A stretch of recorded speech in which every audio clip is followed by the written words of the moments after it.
जदयू कार्यालय में press conference हुआ। इस प्रेस कॉन्फ्रेंस का नेतृत्व नेता और प्रवक्ता नीरज कुमार ने कर रहे थे। इन्होंने प्रधानमंत्री पर प्रहार करते हुए बोला, इंटायर पॉलिटिकल साइंस जो प्रधानमंत्री पढ़ के आए हैं वो लाल किला से बोल रहे थे और लाल किला को अपमानित करने की भी कोशिश की। ब्रह्मांड में पहली बार सुना है कि एक इंटायर पॉलिटिकल साइंस भी होता है। जो शाहजहां ने जिस लाल किला को बनाया था उस लाल किला से बोल के प्रधानमंत्री ने सबको शर्मिंदगी की। उन्होंने बोला कि प्रधानमंत्री ने 10 झूठ बोले हैं और उनका डीएनए भी झूठ है। पहले सुनिए क्या कुछ बोल रहे हैं नीरज कुमार। अंजू महाराज जी, अनुप्रिया जी, इलेक्ट्रॉनिक एवं प्रिंट मीडिया के सम्मानित साथियों, आज हम लोग इंटायर पॉलिटिकल साइंस जो ब्रह्मांड में नहीं पढ़ाया जाता है उसके पढ़े हुए आदरणीय प्रधानमंत्री जी के अकबर के सुपुत्र शाहजहां के बनाए लाल किला के प्राचीर से बोले गए झूठ। क्योंकि झूठ तो इनका डीएनए है, झूठ बोलना तो इनका संस्कार है। इंटायर पॉलिटिकल साइंस से पास किए तो और झूठ बोले। इस सब्जेक्ट से तो कोई पढ़ भी नहीं किया है और टेली प्रिंटर से पढ़ते हैं, सामने में रखा रहता है, नजर करना रहता है और तब पर भी झूठ बोल लेते हैं, चाहे तो गलत पढ़ते हैं या गलत लिखे रहते हैं, कहीं उनका विषय है। तो आज हम आदरणीय प्रधानमंत्री जी ने लाल किला से 10वीं बार भाषण दिया और सबसे लंबा राजनीति में पटाखा छोड़ा। होता है फड़फड़ाना राजनीति में, तो 90 मिनट 34 सेकेंड ही भाषण दिए और लंबा भाषण देके लेकिन लाल किला को भी आतंकी एकदम अपमानित कर दिया। कहा कि 1000 वर्ष से देश गुलाम है। लज्जा नहीं लगा नरेंद्र मोदी? अगर 1000 वर्ष से इस देश की गुलामी का इतिहास आप लिख रहे हैं तो लाल किला कब बना था? लाल किला किसने बनाया था? शाहजहां ने। तो शाहजहां के लाल किला पर चढ़ करके भाषण देने में इनको लज्जा नहीं लगता है। और शाहजहां जिस काल खंड में पैदा लिए उस खंड को काल खंड को गुलामी का खंड कर रहे हैं। इतिहास से तो ऐसे जानकार हैं कि चिथड़ा उड़ा देते हैं आदरणीय प्रधानमंत्री। अब चलिए इनका हम 10 झूठ पकड़े हैं। ऐसे तो झूठ बोले में भाई गिनीज बुक में इनका नाम दर्ज है, लेकिन चलिए 10 बार झंडा फहराए हैं तो 10 झूठ पकड़ते हैं इनका। अब देख लीजिए इनका झूठ। ये बोले कि जनसंख्या के मामले में हमारा अचीवमेंट है देश का, दुनिया में सबसे हम आगे हैं। गिरिराज सिंह पड़ाका क्यों छोड़ते हैं जनसंख्या नियंत्रण का?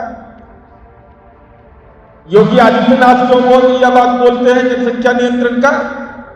अगर जनसंख्या को आप अपनी उपलब्धि बता रहे हैं आदरणीय नरेंद्र मोदी जी, तो जनसंख्या नियंत्रण के फर्जी बातें कह करके समाज में तनाव की खेती आपका दोयम दर्जा का नेता क्यों पैदा करता है?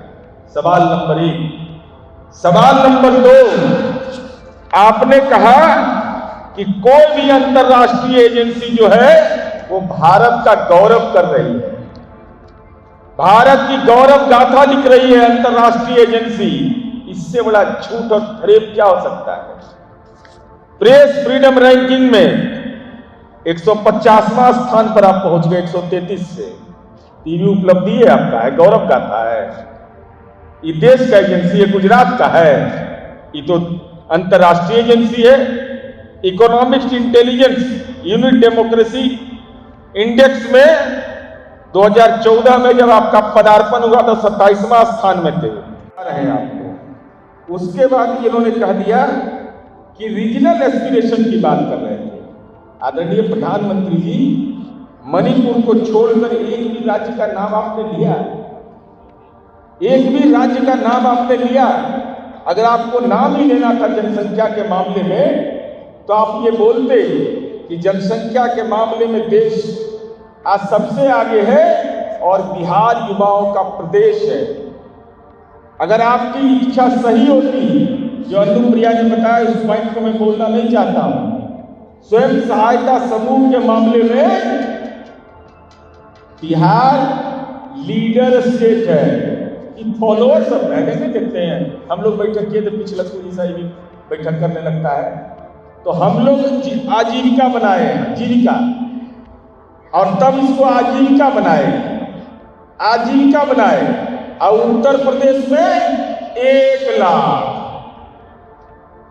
स्वयं सहायता समूह निकाल के देख लीजिए कितना कम है, और बिहार में कितना है अभी अनुप्रिया ने बताया। तो बिहार की उपलब्धि बता देते, कितनों वोमिटिंग होता है तो क्या करिएगा, उपाय आपका कुछ चल नहीं रहा है, नीतीश कुमार जी पर आपका दाव कुछ चल नहीं रहा है, तो कम से कम यह उपलब्धि बता देते। तो रीजनल एस्पिरेशन की बात बोल रहे थे, तो आदरणीय नरेंद्र मोदी जी मणिपुर की हिंसा किस बात का, मणिपुर में निरवस्त्रीकरण हो रहा है और देश का 56 इंच के सीने का प्रधानमंत्री खामोश। 2024 में आपको राजनीति में निर्वस्त्र कर देगी जनता निर्वस्त्र करेगी इनको राजनीति में, चूंकि बेटियों की चित्कार। और आज श्रद्धेय अटल बिहारी वाजपेयी जी के प्रति हम श्रद्धानवत हैं कि अटल जी ने राजधर्म का पालन करने का नरेंद्र मोदी को नसीहत दिया था जब गुजरात के मामले आए थे, और हम यह समझते हैं कि नरेंद्र मोदी को बेटी धर्म का पालन करना चाहिए। बेटी धर्म का पालन, बेटी निर्वस्त्र होकर के चीखती और चिल्लाती रही और देश का ये राजनीति में कायर प्रधानमंत्री खामोश बैठा रहा। इससे बड़ा कायरता कुछ भी नहीं हो सकता है। अभी तक ये प्रधानमंत्री को जाने का छुट्टी नहीं है, ये दुनिया घूमते चलते हैं, अंतर्राष्ट्रीय पर्यटक हैं। लज्जा नहीं लगता है कि कलंक माथे पर लग रहा है और उस कलंक पे पगड़ी बांध लेते हैं। तो सब पगड़ी को नकली है, गमछा को बांध लेता है, कहता पगड़ी बांधे हुए हैं, ये भी पगड़ी बांध ले तो भी पगड़ी बांध लेता है। अब चलिए इनका देखिए, जल जीवन परियोजना का नाम ले रहे हैं। अब बताइए, लेना देना छुछे फूलेना वाला हाल है। अरे जल जीवन हरियाली तो माननीय नीतीश कुमार जी की कार्य योजना है। बिहार लीडर स्टेट है और मोदी फॉलोअर है। हम जो करेंगे वही काम ही करेंगे। तो नीतीश कुमार जी को तो यूनाइटेड नेशन के राउंड टेबल कॉन्फ्रेंस में क्लाइमेट लीडर कहा गया, लेकिन आदरणीय नरेंद्र मोदी जी आपके घृणतम कारनामे के चलते जो देश में आपने अभी स्वतंत्रता दिवस के अवसर पर 10 मैंने आपका झूठ अभी पकड़ा है, झूठ तो बहुत है, इतना झूठ है ना कि सत्यवादी हरिश्चंद्र तो बनारस में एकदम छिप गए, एकदम बहुत परेशान किए हुए हैं, एकदम जीना मुहाल किए हुए ही। जब बोलता है तो खाली झूठे बोलता है, मुंह खोला कि झूठ बोल दिया। तो हम ये जानना चाहते हैं आदरणीय प्रधानमंत्री जी आपसे, क्या ये सारे आरोप हमारे सही हैं? क्या हमारे द्वारा लगाए गए आरोप जनसंख्या के मामले में, अगर क्या भविष्य में भारतीय जनता पार्टी कोई जनसंख्या नियंत्रण की बात तो नहीं करेगा? 2 दर्जा का जो इसका नेता सब है, जिनके पास संचिका नहीं जाती है, लेकिन इस ढंग की संचिका जाते रहती है, राजनीतिक संचिका। और जिस ढंग से आपने झूठ बोला, किसानों के साथ फरेब किया, किसानों के पैकेज में कटौती किया है, एसएचजी के मामले में, स्वयं सहायता समूह के मामले में, जल जीवन हरियाली के मामले में, और साथ ही साथ अंतर्राष्ट्रीय रैंकिंग जो विभिन्न एजेंसियों ने जो देश को शर्मसार किया है, उन एजेंसियों पर आपका क्या मंतव्य है? और साथ ही साथ गरीबी कैसे दूर कर दी है नेताजी? अपने तो पहनते हैं 4 बार में 4 मंडी, सुबह में 1 मंडी, दोपहर में 1 मंडी, शाम में 1 मंडी। कौन कलम कौन दाढ़ी का रंग कुछ पता नहीं चलता है आदमी का। रूप बदलने में तो यह आदमी माहिर है। तो जब 13.5 करोड़ लोग गरीबी रेखा से ऊपर आ गए, जो आप ही दावा कर रहे हैं कि 80 करोड़ लोगों को जो आप दे रहे हैं, तो कटौती क्यों नहीं किया आपने?